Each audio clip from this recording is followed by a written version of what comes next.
उसी समय वहां कालकेतु राक्षस आया, जिसने सुअर बनकर राजा को भटकाया था। वह तेजस्वी राजा का बड़ा मित्र था और खूब छल प्रपंच जानता था। उसके 100 पुत्र और 10 भाई थे, जो बड़े ही दुष्ट, किसी से न जीते जाने वाले और देवताओं को दुख देने वाले थे। ब्राह्मणों, संतों और देवताओं को दुखी देखकर राजा ने उन सबको पहले ही युद्ध में मार डाला था।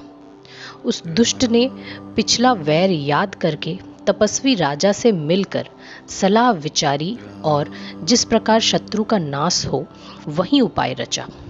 भावीवश राजा कुछ भी ना समझ सका। तेजस्वी शत्रु अकेला भी हो तो भी उसे छोटा नहीं समझना चाहिए।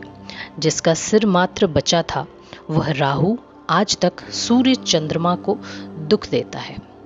तपस्वी राजा अपने मित्र को देख प्रसन्न हो उठता मिला और सुखी हुआ। उसने मित्र को सब कथा कह सुनाई। तब राक्षस आनंदित होकर बोला, हे राजन सुनो, जब तुमने मेरे कहने के अनुसार काम कर लिया तो अब मैंने शत्रु को काबू में कर ही लिया। तुम अब चिंता त्याग सो रहो। विधाता ने बिना ही दवा के रोग दूर कर दिया। कुल सहित शत्रु को जड़ मूल से उखाड़ बहाकर चौथे दिन मैं तुमसे आ मिलूंगा। तपस्वी राजा को खूब दिलासा देकर वह महामायावी और अत्यंत क्रोधी राक्षस चला। उसने प्रताप भानु राजा को घोड़े सहित क्षण भर में घर पहुंचा दिया। राजा को रानी के पास सुलाकर घोड़े को अच्छी तरह से घुड़शाला में बांध दिया। फिर वह राजा के पुरोहित को उठा ले गया और माया से उसकी बुद्धि को भ्रम में डालकर उसने पहाड़ी की खोह में ला रखा। वह आप पुरोहित का रूप बनाकर उसकी सुंदर सेज पर जा लेटा। राजा सवेरा होने से पहले ही जागा और अपना घर देखकर उसने बड़ा ही आश्चर्य माना।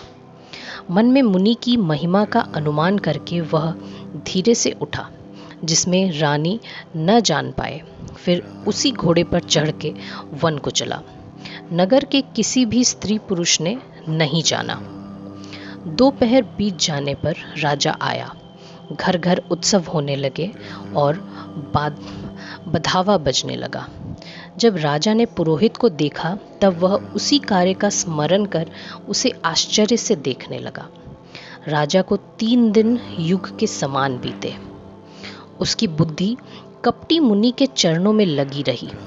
निश्चित समय जानकर पुरोहित बनकर आया और राजा के साथ की हुई गुप्त सलाह के अनुसार सब विचार उसे समझाकर कह दिए। गुरु को पहचानकर राजा प्रसन्न हुआ। भ्रमवश उसे चेत ना रहा। उसने तुरंत 1 लाख उत्तम ब्राह्मणों को कुटुंब सहित निमंत्रण दे दिया। पुरोहित ने 6 रस और 4 प्रकार के भोजन, जैसा कि वेदों में वर्णन है, बनाए। उसने मायावी रसोई तैयार की और इतने व्यंजन बनाए कि जिन्हें कोई गिन नहीं सकता। अनेक प्रकार के पशुओं का मांस पकाया और उसमें उस दुष्ट ने ब्राह्मणों का मांस मिला दिया। सब ब्राह्मणों को भोजन के लिए बुलाया और चरण धोकर आदर सहित बिठाया। ज्यों ही राजा परोसने लगा, उसी काल आकाशवाणी हुई, हे ब्राह्मणों, उठ उठकर अपने घर जाओ। यह अन्न मत खाओ, इसमें बड़ी हानि है। रसोई में ब्राह्मणों का मांस बना है। विश्वास मानकर सब ब्राह्मण उठ खड़े हुए। राजा व्याकुल हो गया। उसकी बुद्धि मोह में भूली हुई थी। होनहारवश उसके मुंह से बात ना निकली। तब ब्राह्मण क्रोध सहित बोल उठे। उन्होंने कुछ भी विचार नहीं किया। अरे मूर्ख राजा, तू जाकर परिवार सहित राक्षस हो। रे नीच क्षत्रिय, तूने तो परिवार सहित ब्राह्मणों को बुलाकर उन्हें नष्ट करना चाहा था। ईश्वर ने हमारे धर्म की रक्षा की। अब तू परिवार सहित नष्ट होगा। 1 वर्ष के भीतर तेरा नाश हो जाए। तेरे कुल में कोई पानी देने वाला तक ना रहेगा। शाप सुनकर राजा भय के मारे अत्यंत व्याकुल हो गया। फिर सुंदर आकाशवाणी हुई, हे ब्राह्मणों, तुमने विचार कर शाप नहीं दिया। राजा ने कुछ भी अपराध नहीं किया।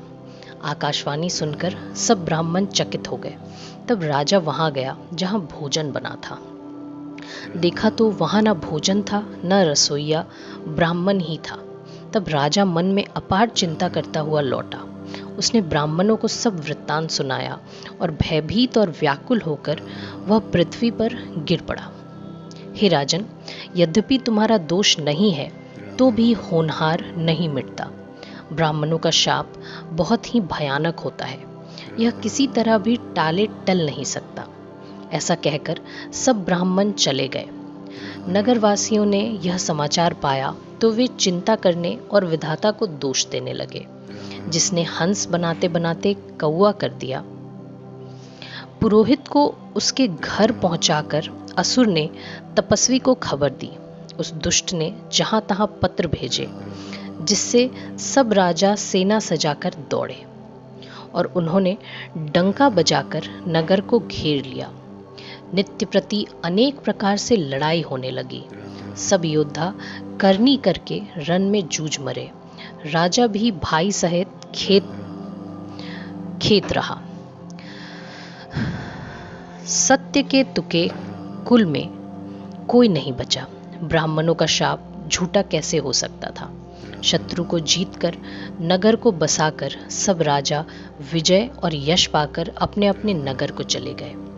याज्ञवल्क्य जी कहते हैं, हे भारद्वाज सुनो, विधाता जब जिसके विपरीत होते हैं तब उसके लिए धूल सुमेरु पर्वत के समान, पिता यम के समान और रस्सी सांप के समान हो जाती है। हे मुनि सुनो, समय पाकर वहीं राजा परिवार सहित रावण नामक राक्षस हुआ। उसके 10 सिर और 20 भुजाएं थीं और वह बड़ा ही प्रचंड शूरवीर था। अरिमर्दन नामक जो राजा का छोटा भाई था, वह बल का धाम कुंभकर्ण हुआ। उसका जो मंत्री था उसका नाम धर्मरुचि था। वह रावण का सौतेला छोटा भाई हुआ। उसका विभीषण नाम था, जिसे सारा जगत जानता है। वह विष्णु भक्त और ज्ञान विज्ञान का भंडार था। और जो राजा के पुत्र और सेवक थे वे सभी बड़े भयानक राक्षस हुए।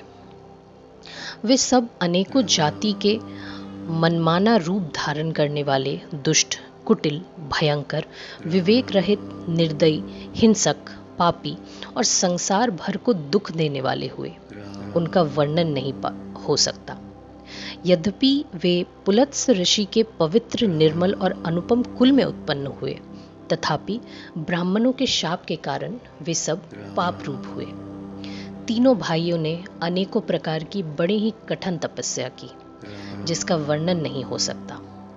तब देखकर ब्रह्मा जी उनके पास गए और बोले, हे तात, मैं प्रसन्न हूँ, वर मांगो। रावण ने विनय करके और चरण पकड़ के कहा, हे जगदीश्वर सुनिए, वानर और मनुष्य इन 2 जातियों को छोड़कर हम और किसी के मारे न मरे। शिव जी कहते हैं कि मैंने और ब्रह्मा ने मिलकर उसे वर दिया कि ऐसा ही हो। तुमने बड़ा तप किया है। फिर ब्रह्मा जी कुंभकर्ण के पास गए। उसे देखकर उनके मन में बड़ा आश्चर्य हुआ। जो यह दुष्ट नित्य आहार करेगा तो सारा संसार ही उजाड़ देगा। ब्रह्मा जी ने सरस्वती को प्रेरणा करके उसकी बुद्धि फेर दी। उसने 6 महीने की नींद मांगी। फिर ब्रह्मा जी विभीषण के पास गए और बोले, हे पुत्र, वर मांगो। उसने भगवान के चरण कमलों में निर्मल प्रेम मांगा। उनको वर देकर ब्रह्मा जी चले गए और वे तीनों भाई हर्षित होकर अपने घर लौट आए। मय दानव की मंदोदरी नाम की कन्या परम सुंदरी और स्त्रियों में शिरोमणि थी। मय ने उसे लाकर रावण को दिया। उसने जान लिया कि यह राक्षसों का राजा होगा। अच्छी स्त्री पाकर रावण प्रसन्न हुआ और फिर उसने जाकर दोनों भाइयों का विवाह कर दिया। समुद्र के बीच में त्रिकूट नामक पर्वत पर ब्रह्मा का बनाया हुआ एक बड़ा भारी किला था। मय दानव ने उसको फिर से सजा दिया। उसने मणियों से जड़े हुए सोने के अनगिनत महल थे। जैसी नाग कुल के रहने की भोगावती पूरी है और इंद्रलोक के रहने की अमरावती पूरी है। उनसे भी अधिक सुंदर और बांका वह दुर्ग था। जगत में उसका नाम लंका प्रसिद्ध हुआ। उसे चारों ओर से समुद्र की अत्यंत गहरी खाई घेरे हुए है। उस दुर्ग के मणियों से जरा हुआ सोने का मजबूत परकोटा है, जिसकी कारीगरी का वर्णन नहीं किया जा सकता। भगवान की प्रेरणा से जिस कल्प में जो राक्षस का राजा रावण होता है, वहीं शूर प्रतापी अतुलित बलवान अपनी सेना सहित उस पुरी में बसता है। वहां बड़े बड़े योद्धा राक्षस रहते थे। देवताओं ने उन सबको युद्ध में मार डाला। अब इंद्र की प्रेरणा से वहां कुबेर के 1 करोड़ राक्षस रहते हैं। रावण को कहीं ऐसी खबर मिली, तब उसने सेना सजाकर किलों को जा घेरा। उस बड़े विकट योद्धा और उसकी बड़ी सेना को देखकर यक्ष अपने प्राण लेकर भाग गए। तब रावण ने घूम फिरकर सारा नगर देखा। उसकी चिंता मिट गई और उसे बहुत ही सुख हुआ। उस पुरी को स्वाभाविक ही सुंदर और दुर्गम अनुमान करके रावण ने वहां अपनी राजधानी कायम की। योग्यता के अनुसार घरों को बांटकर रावण ने सब राक्षसों को सुखी किया। एक बार वह कुबेर पर चढ़ दौड़ा और उससे पुष्पक विमान को जीत कर ले आया। फिर उसने जाकर खिलवाड़ ही में कैलाश पर्वत को उठा लिया और मानो अपनी भुजाओं का बल तौलकर बहुत सुख पाकर वह वहां से चला आया।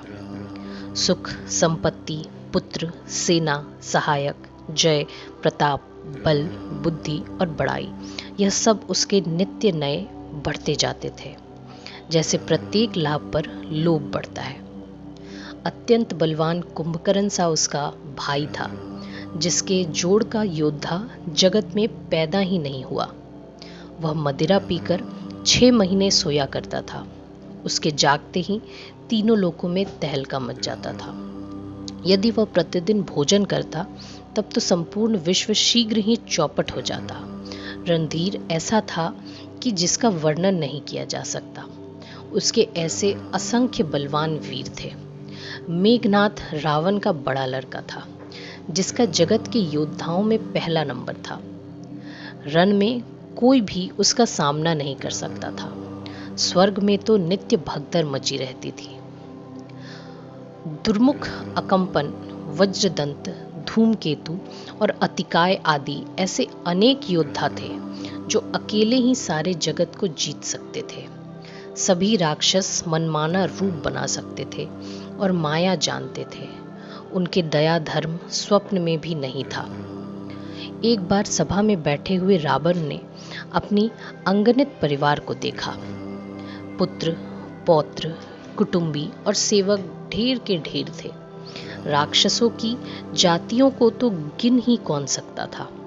अपनी सेना को देखकर स्वभाव से ही अभिमानी रावण क्रोध और गर्व में सनी हुई वाणी बोला, हे समस्त राक्षसों के दलों, सुनो, देवतागण हमारे शत्रु हैं। वे सामने आकर युद्ध नहीं करते, बलवान शत्रु को देखकर भाग जाते हैं। उनका मरण एक ही उपाय से हो सकता है, मैं समझा कर कहता हूं, अब उसे सुनो। ब्राह्मण भोजन, यज्ञ, हवन और श्राद्ध, इन सब में जाकर तुम बाधा डालो।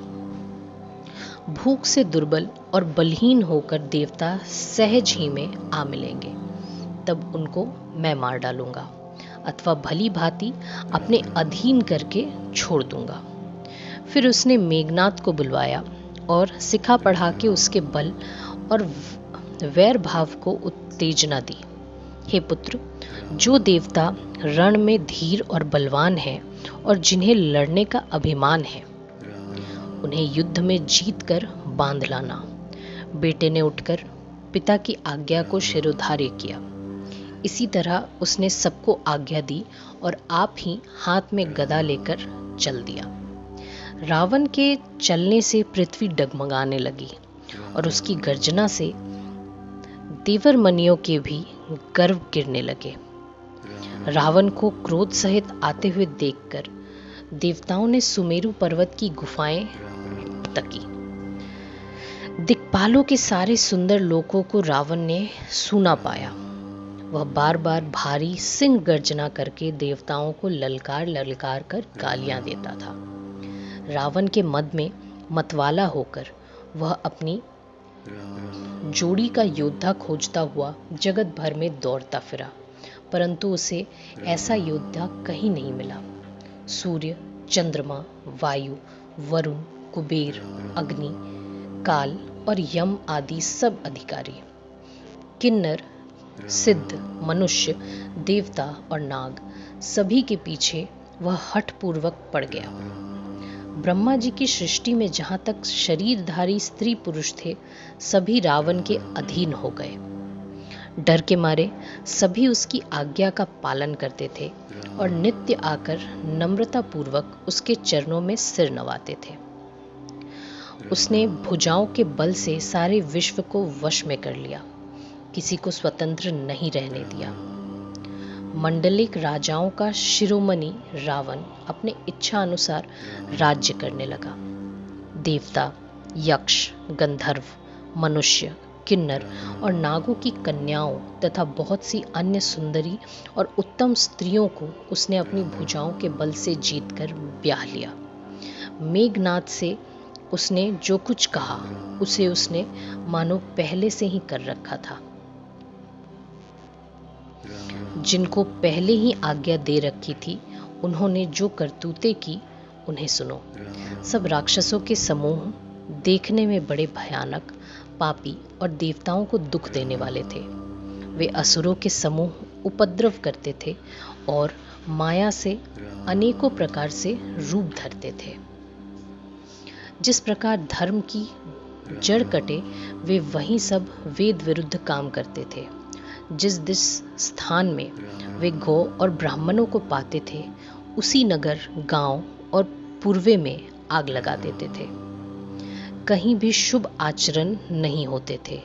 देवता, ब्राह्मण और गुरु को कोई नहीं मानता था। ना हरि भक्ति थी, ना यज्ञ, तप और ज्ञान था। वेद और पुराण तो स्वप्न में भी सुनने को नहीं मिलते थे। जप, योग, वैराग्य, तप तथा यज्ञ में भाग पाने की बात रावण कहीं कानों से सुन पाता तो स्वयं उठ दौड़ता, कुछ भी रहने नहीं पाता। वह सबको पकड़कर विध्वंस कर डालता था। संसार में ऐसा भ्रष्ट आचरण फैल गया कि धर्म तो कानों में भी सुनने में नहीं आता था। जो कोई वेद और पुराण कहता, उसको बहुत तरह से त्रास देता और देश से निकाल देता था। राक्षस लोग जो घोर अत्याचार करते थे, उसका वर्णन नहीं किया जा सकता। हिंसा पर ही जिनकी प्रीति है, उनके पापों का क्या ठिकाना।